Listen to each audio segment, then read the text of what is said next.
Yeah, maybe.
Welcome, everybody.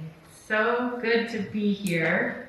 This is my first time up in front of you inside, and I'm so grateful for the chance to see all of your faces. So welcome to the Unitarian Universalist Congregation of South County. We are an open and welcoming congregation comprised of people from different backgrounds, ethnicities, and faith traditions. We welcome diversity in all of its forms. We are so glad you're here. Is there anyone that is new today or newish to this space? You can raise your hand if you are new. Welcome. Would you like to stand up and tell us your name? You don't have to. Hello, my name's Tomas. Welcome. Welcome, Tomas.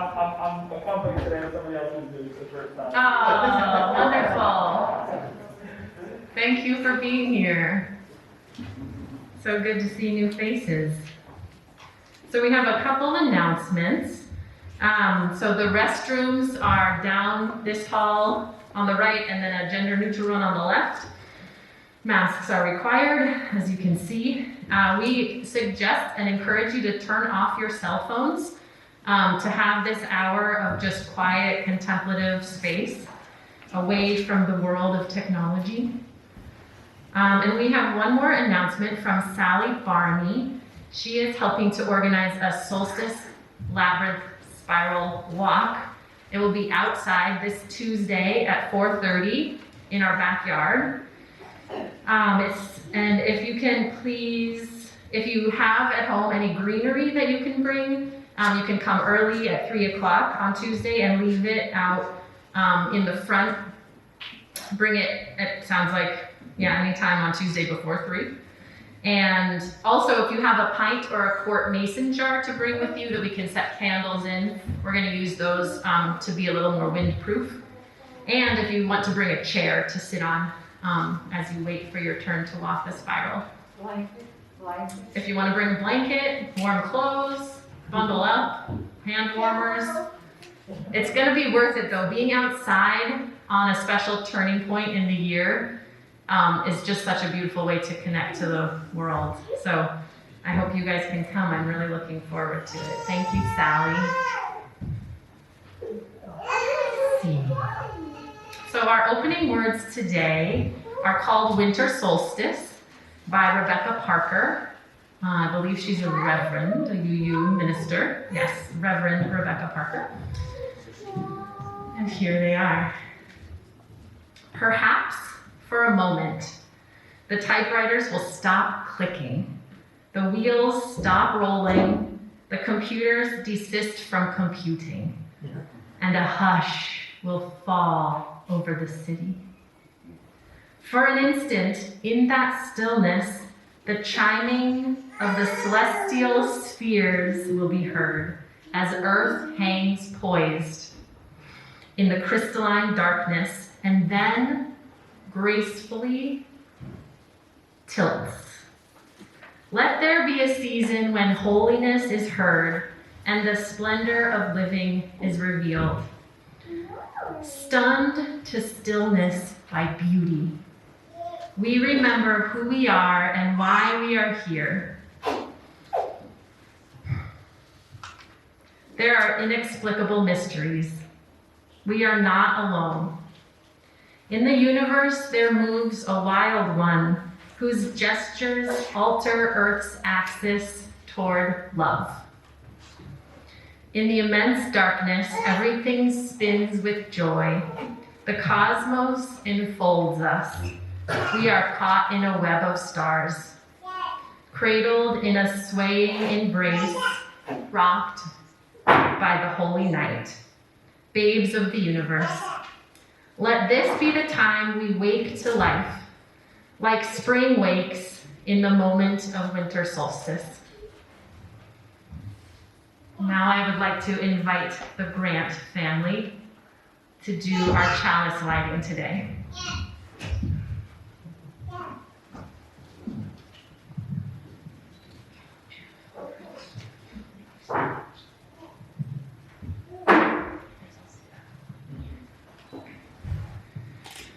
So we're going to hold a quiet moment together as our chalice is lit, and we read As the Wild Wind Bites by Ben Solo.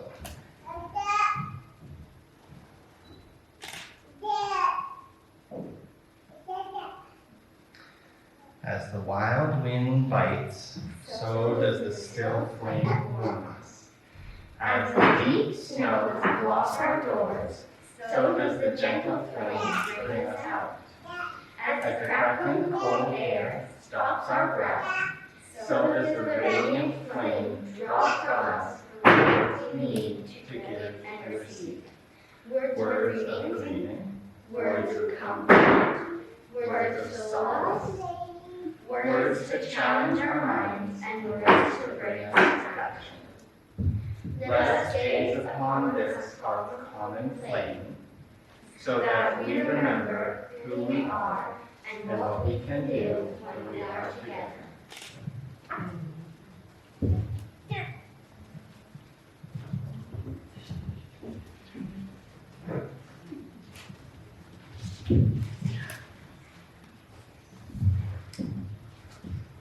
I invite you to join us in the recitation of our shared covenant.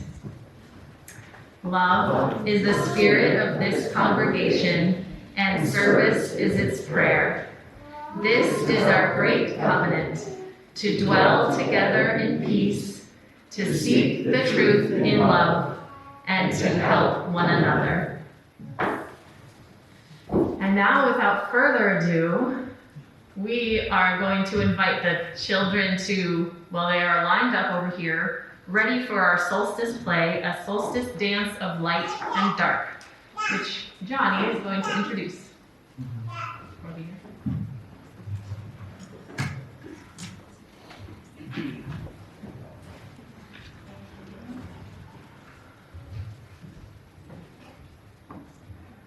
This play was originally written by Bill and myself, but it was collaborated on and performed by Richard and Joanne Friday, longtime friends of UUCSC, and by Katie and Rachel Pratt, whose grandmother Jenny Pratt was a faithful UUCSC member in the days of Bingle Hall.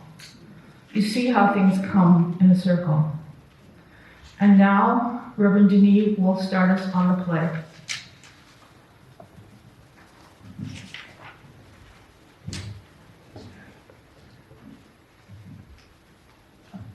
In the beginning of the world, there was light. And there was also dark. And the light and dark swirled through the universe, each finding beautiful places to rest and explore. As they swirled, their edges began to mix, and together they began to create a dance. And they each had a special part to play. The light knew that many, many animals loved the sun. The graceful deer, Nadia and Paxton, So come on up, children, if you are the daytime animals. who gently graze on leaves and grass in the woods.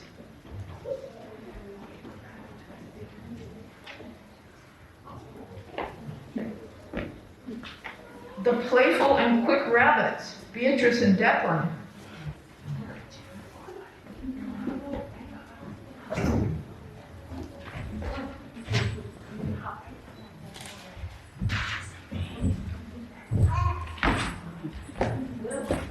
The powerful tiger, Luciana.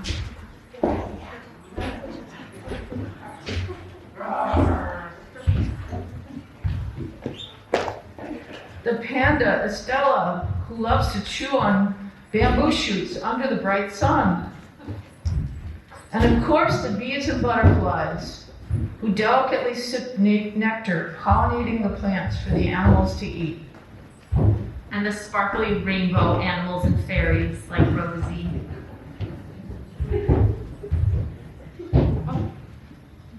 And the dark knew that some animals loved the night and needed her darkness to go on their nightly hunts for food.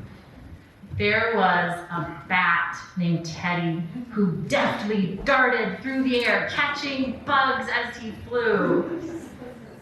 And there was the raccoon, Benjamin, who stayed at home because he was tired. Sorry, I didn't take him out. Then there was the possum, Maisie, who loved finding delicious insects in rotten wood as she scampered through the forest. And there were foxes, Isla and Sylvan, who silently stalked through the dusk like woodland shadows. And swooping over them all was the owl, Elsie, flying on silent wings as she searched the ground for her next meal. Now the dark knew that the seeds of plants needed her darkness to germinate in the cool, dark earth. They curl up into tight, cozy balls and wait.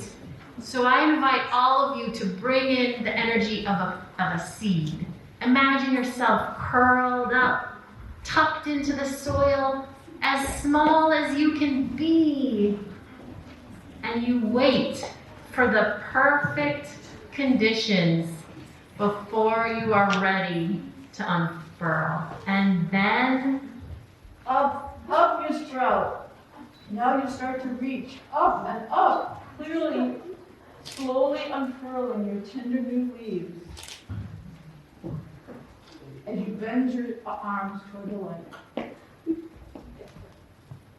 These plants each grow to a unique and beautiful new plant.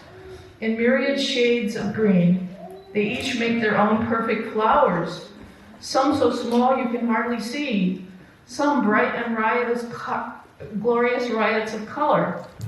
And these plants feed the animals. Lettuce for the rabbits. Sunflowers for the birds. Grass for the deer. And all the rainbow flowers for the butterflies and bees. And the animals and humans need the light of the sun as well.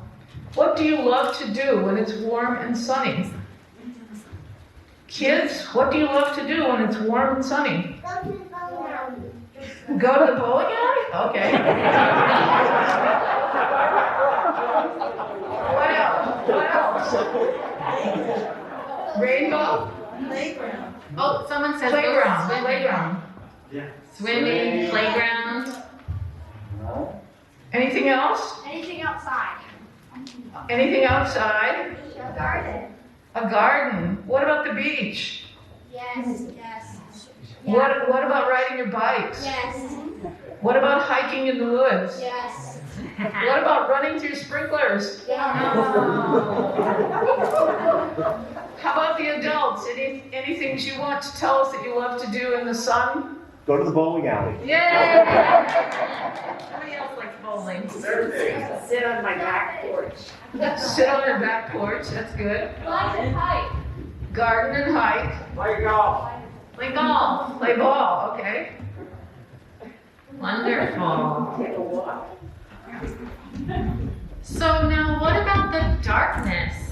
Just like those seeds all curled up waiting, the animals, and we are animals too, us humans, need that restful darkness in which to wait for the perfect moment to emerge into the light. The darkness is when we rest, it's when we dream and rejuvenate and recharge. This is when we see the beauty of the night. And friends, I'm going to ask you to stop running because it is quite loud. It sounds like there's thunder coming into this dark night. But I think the thunder is kind of subsiding now. It's getting very quiet. And I'm wondering what is beautiful about the nighttime. What do you guys love to see? The stars, The moon. the moon, The darkness. Seeing the darkness. Maisie, you The can. silhouette of the trees. Oh, the silhouette of the trees. The Teddy? silhouette of the Dinner. I love dinner in the darkness. Maybe with some candles, candlelight. Elsie. Birds flying in the sky? Birds in the sky and the dusk. Oh, I love that. Anything else that people love about the dark? Anybody can shout out an answer. Owls. Owls bats. and bats, like Teddy. Peacefulness. Sleeping. And sleeping. We can't forget about that. That's the best way we recharge. Stars. Stars, love it. Crickets. Oh, crickets in the summer. Tree frogs. Ooh, and that reminds me of fireflies Campfires. and campfires. Fireworks. Yeah, fireworks. It's been a long time. Sunsets.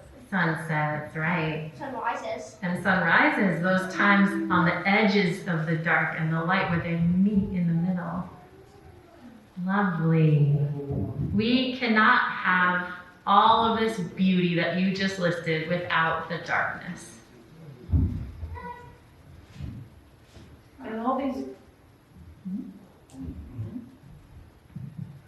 And all these gifts of the night are also little pieces of light. But what about shadows? You need me to make shadows, but they end up looking like you. All soft and dark. That's true. And what about movies? You need me to see the movie, but they end up looking like you, all dancing colors and light. The This world needs us needs us both. both. We are both part of this dance of light and dark. Kids, I invite you to grab a scarf And slowly, as we finish our play, I invite you to dance through the sanctuary with your colors and your dark shapes and show us what that dance looks like. Ready? In the dance of the universe, both light and dark have a part. Sometimes we have light, Sometimes we have dark. And when we meet on the edges of those divisions, we dance.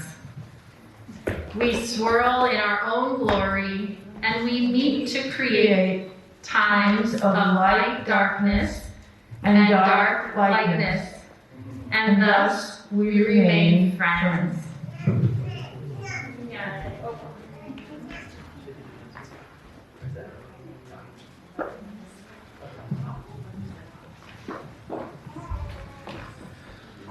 You can go create dance in the whole space. You can dance all the way down the aisles now.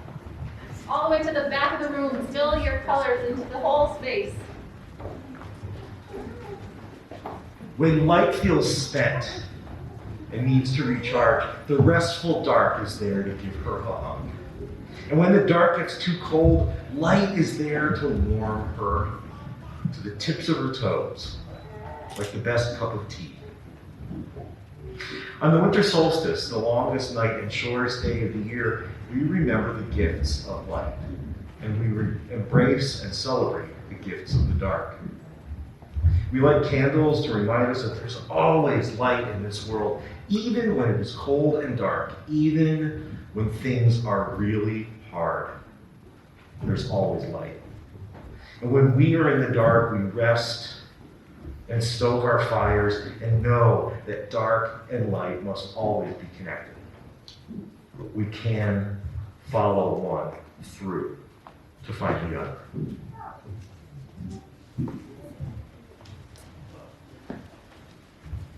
So now in the back, I invite you to connect your scarves into a long chain of light following dark.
funny.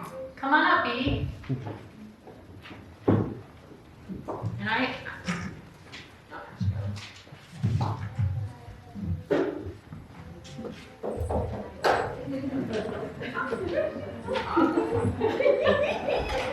course. I can hold this for you if you want. You can hold that. You want to turn and face everybody?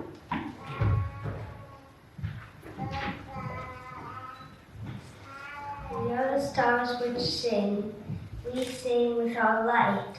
We are the birds of fire, we fly over the sky. Our light is a voice. And that is an excerpt from an Algonquin poem. Thank you. Lovely.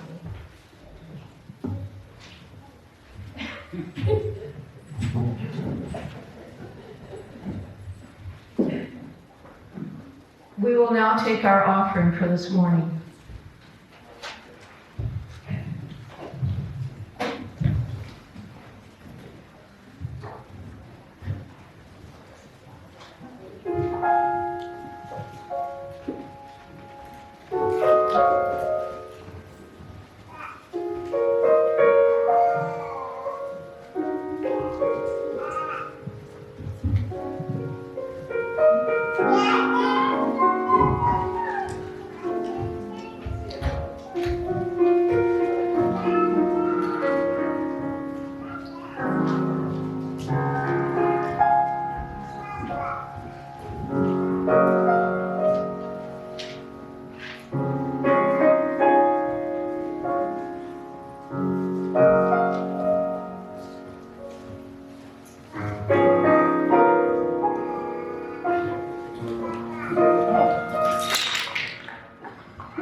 We thank you for your gifts, and we pledge to use them wisely and well.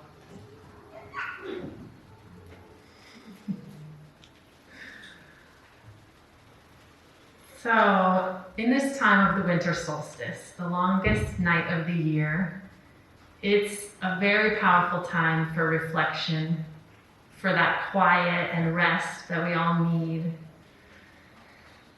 And it's also a time historically throughout the world in all traditions when people welcome in the light because there's so little of it, and they light their fires and they gather in together and they create their rituals and their important pieces of tradition around this time. And I wanted to talk about that light, even as we honor the darkness and acknowledge that we need them both. I am here today to say that there is always a light. And I'm going to start with a quote by my favorite singer-songwriter, Leah Morris, who I quoted last time I led a multi-gen service. She's so inspiring to me. So this is part of her song. There is always a light when we are ready to see it. There is always a light when we are ready to be it. To see the light, to be the light, to raise our eyes in the dark of night, to climb this hill, together we will.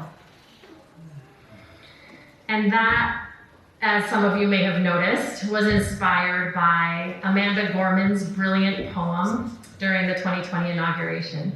And we have a beautiful spiral. Thank you, Estella. This is what the kids are making out there and in here. So here is an example of always being the light. Thank you, Estella. Oh, I love this. How it spins. So I really believe that there is always a light, even in the depths of those darkest nights. I truly believe there's still light. And I personally have just moved through one of the darkest times that I've ever experienced as a human on this planet. And it was really hard, and it was really, really scary. And I told myself I wasn't going to cry when I said it. That's never really goes as planned.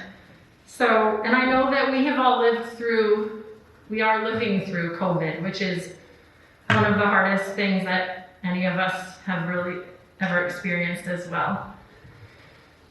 So, but I've felt this shift in this experience that even when the dark feels like it's gonna overtake us, and if we're able to raise our eyes just a little bit, we can still see pinpricks of light.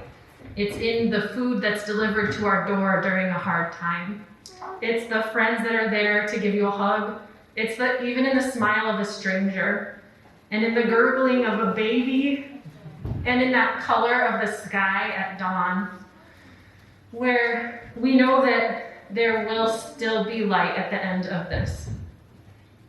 There is always a light. And a wise minister who happens to be here today and kindly fed our animals earlier, he pointed out to me recently that the ebb and flow of this light and dark, as dawn turns to day, as night turns to day, and day turns to night, and the ebbing and flowing through the seasons of this light is kind of like the ebb and flow of this virus. That when we think we're in the clear and we think we see a light at the end of the tunnel, the edges of darkness begin to creep or surge back in. And when we feel like we're in our darkest, most challenging place that we could ever be in, dawn is still waiting on the other side. Spring is still waiting, curled up in those little seeds, waiting in the darkness. And life is still waiting in the babies and the children that are growing in this congregation. So as we prepare for the darkness of winter by lighting our fires and our candles and putting up our twinkly lights and welcoming in light whenever we can, may we also gather close our support networks and bring in our favorite modes of self-care. So let's make sure that we prepare ourselves just as our ancestors prepared their fires and their rituals and feasts to bolster themselves during the cold, dark months. We too need to be mindful of what feeds us, what warms us, and what keeps the light burning in our hearts when the light around us dims. And friends, I know that sometimes it seems like our own light within has gone out. And especially in these dark months, it sometimes feels impossible to shine, even a tiny bit. It feels like you just don't have any light left. And that is the time to look around and to find those among us that are still shining. And if you're able to shine a little bit brighter, if you're one of those people that just has a natural bright light, I encourage you to bring that light to a fellow human. Because we're here for each other, and we're here because of each other, and we lift each other up, and we will climb this hill together. So I'm going to sing Leah's song, and I've created some hand motions to go along with it. So I invite you to move if you would like to stand, if you would like to give yourself space, or you can do it from your seat.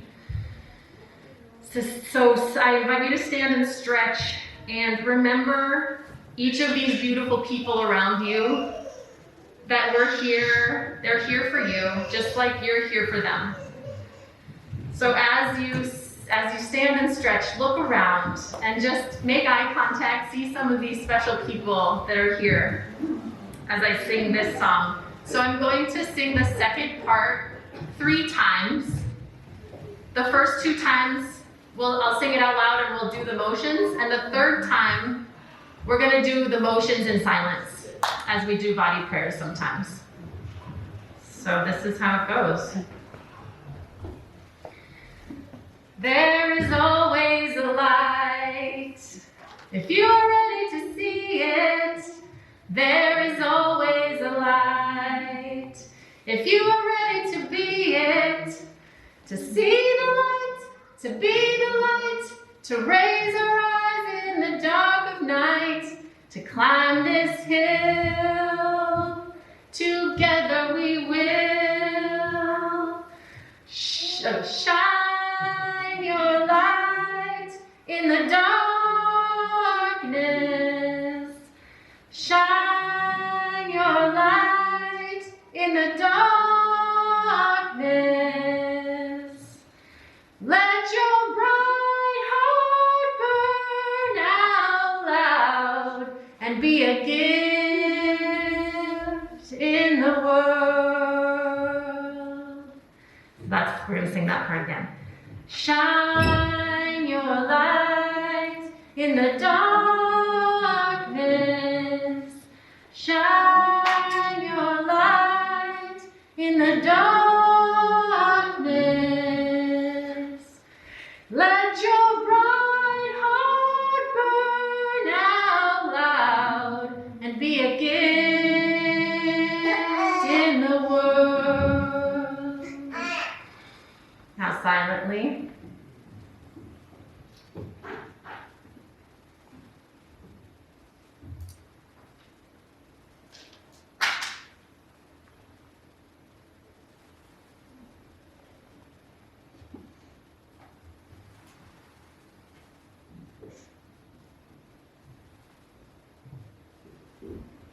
Thank you.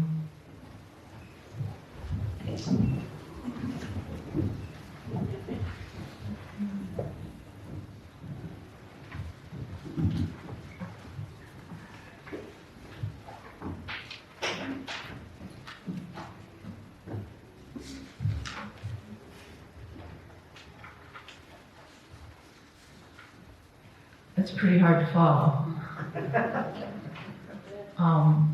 Once I gave a little homily here that talked about being in a dark place, going through a time of illness, and getting up every single morning and looking at the light and the sunrise.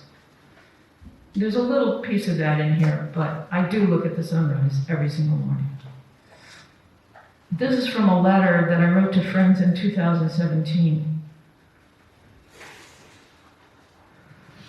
I've been thinking about the light side of the natural world, the positives for the tricks that get played on us when there's too much snow, too many clouds, or a sudden darkness in our lives. I've mentioned before how much I love snow. For in addition to its delicate lacing of trees and shrubs, its outlining of woodland sculptures, its softening of deep features and sharp features in the landscape, its puffiness on tree limbs, its invitation to make snow angels or snow people, it makes everything lighter. When I know that snow is predicted, I wake up in the morning and from my bed I can tell by the light seeping around the edges of the window curtain whether it has snowed or not. And then, when there's moonlight on the snow, that light is more than doubled. The air shimmers with it. There are shadows on the snow from the moonbeams on its surface. Nocturnal winter animals would need to hide in those shadows, or they would make shadows of their own. Moonlight on snow is absolutely stunning. And so too is the soft sunlight toward the end of a winter day. It catches the tips of the snow-laden trees and brushes a glow onto the shiny whiteness. One year, the setting sunlight turned the tops of the trees pink. And then there are the clouds. They can certainly turn ominous and gray, as they were this morning. And we all know that silver lining saying. But when there are thin strips of clouds at sunrise or sunset, they create those incredible layers of color and light. And when there are no clouds, there's just a brilliant orange sun doing its thing. And then there's darkness. I was thinking of bright moonlight and how it makes it harder to see the stars. But when it's really dark, on those cold, cold nights, the stars do sparkle and twinkle and show us their dot-to-dot pictures and stories. So there must be stars, lots of them, just waiting for us to see them, inside personal dark times, or even during dimly lit historic eras, such as this one. So watch for the light and the lightness of snow, the rainbow palette in the clouds, and the specks of rainbows called sundogs. Watch also for the playful dark shadows of moonlight on snow, and the beacons and even blazes of light in the darkness.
I've built every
Our closing words this morning are from a song by Liam Robinson called Midwinter Song.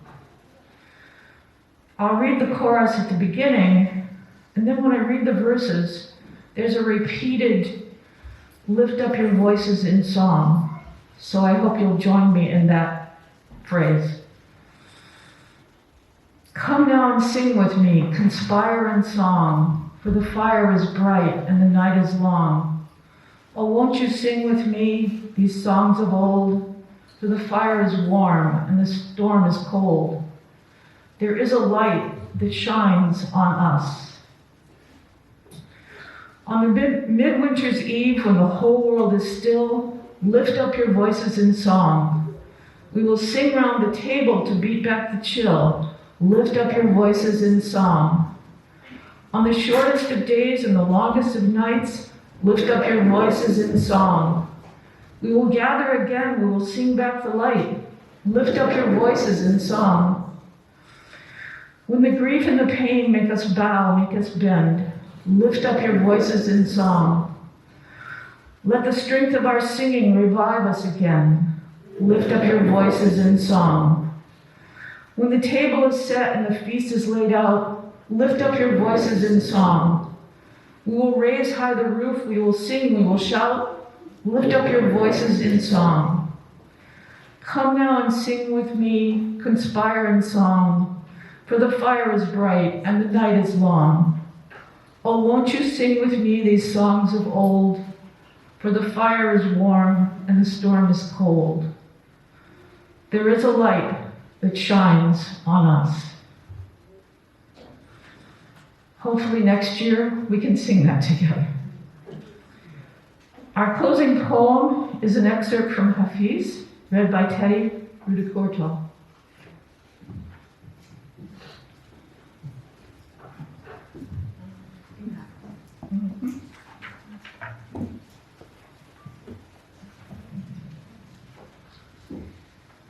And still, after all this time, the sun never says to the earth, you owe me. Look what happens with a love like that. It lights the whole sky. By Hafiz? Hafiz. Oh, Hafiz.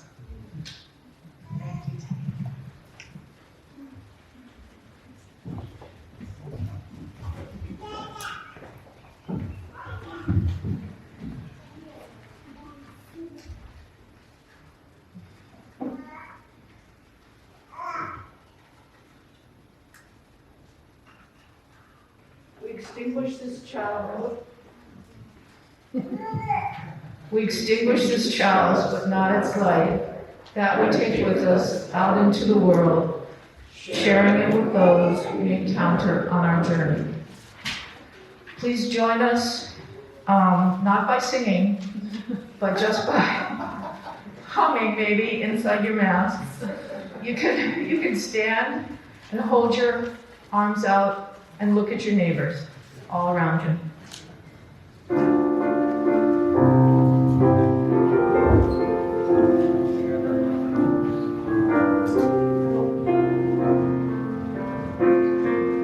Carry the flame of peace and love until we meet again. Carry the